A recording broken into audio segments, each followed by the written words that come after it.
Hi everyone. Airtel రీఛార్జ్లో 200 save చేయొచ్చా అనే question మీకుంటే ఒకసారి ఈ వీడియో చూడండి. Recharge saving plan. డైలీ మీరు 2 GB కన్నా ఎక్కువ యూస్ చేస్తే అస్సలు ఈ వీడియో మీకోసం కాదు. డైరెక్ట్ స్కిప్ చేయొచ్చు or you can ignore it. Otherwise మీరు డైలీ 1 GB దానికన్నా తక్కువ యూస్ చేస్తే ఈ వీడియో మీకోసమే. ఎలా అన్నది మీ క్వశ్చన్ అయితే జస్ట్ ఫర్ ఎగ్జాంపుల్ చూద్దామా.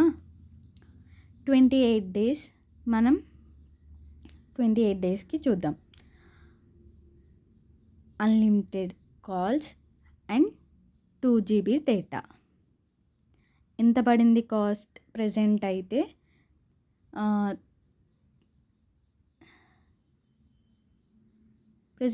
349 ఉంది.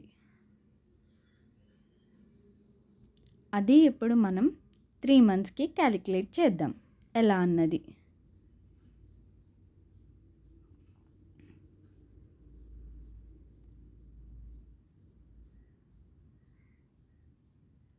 ట్వంటీ ఎయిట్ అంటే ఆల్మోస్ట్ 84 days వస్తుంది మనకి 3 months అంటే.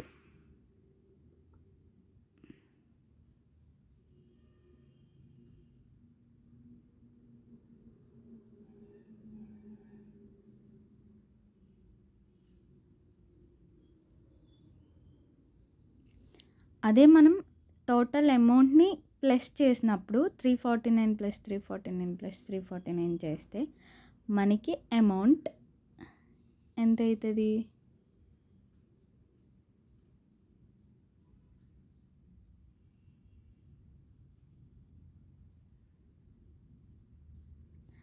1050 రూపీస్ అయింది ఆల్మోస్ట్. మనం చూసుకుంటే ఒక 3 రూపీస్ తక్కువ కానీ. ఓకేనా? నవ్ అదే 84 డేస్కి మనం ఎలానో 2 GB డేటా యూజ్ చేయం కాబట్టి ఈ వీడియో సేమ్ అదే అన్లిమిటెడ్ కాల్స్ 7 GB వస్తుంది. దీంతో పాటు ఎంత మనకి కాస్ట్ పడుతుంది అంటే 550 అనుకుందాం.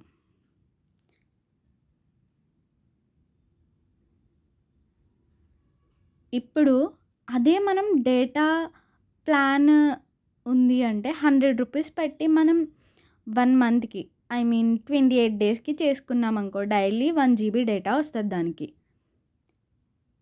అంటే ఆల్మోస్ట్ 100 రూపీస్ పర్ మంత్. అంటే ఇది ఓన్లీ 28 డేస్కి కాబట్టి ఇదే మంత్ మనం 3 monthsకి చూద్దాం. అంటే ఆల్మోస్ట్ 300 అయింది. 3 months × 300 కాబట్టి. నౌ ఎలా క్యాలిక్యులేట్ చేద్దాం? 300 + 550 అంటే టోటల్ మనకి అమౌంట్ ఎంత అయింది? 850 అయింది.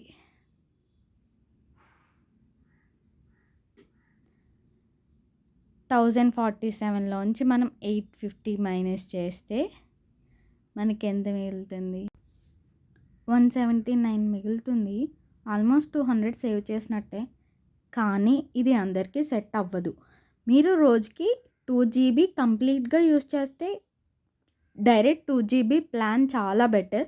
కానీ వైఫై ఎక్కువ యూస్ చేసే వాళ్ళకి లేదా డేటా తక్కువ యూస్ చేసే వాళ్ళకి ఈ మెథడ్ మనీ సేవ్ చేయడానికి హెల్ప్ అవ్వచ్చు. జస్ట్ అంతే. మనీ సేవ్ చేయాలి అంటే తక్కువ రీఛార్జ్ చేయడం కాదు, మన అవసరానికి తగిన రీఛార్జ్ సెలెక్ట్ చేసుకోవడం చాలా బెటర్. మీ రీఛార్జ్ ఎక్స్పైర్ని ఒకసారి క్యాలిక్యులేట్ చేయండి, సర్ప్రైజ్ అవుతారు మీరే. అండ్ ఈరోజు స్మాల్ అమౌంటే అవ్వచ్చు 200, బట్ నాట్ టుమారో. ఏదో ఒక దానికి యూజ్ అవుతుంది.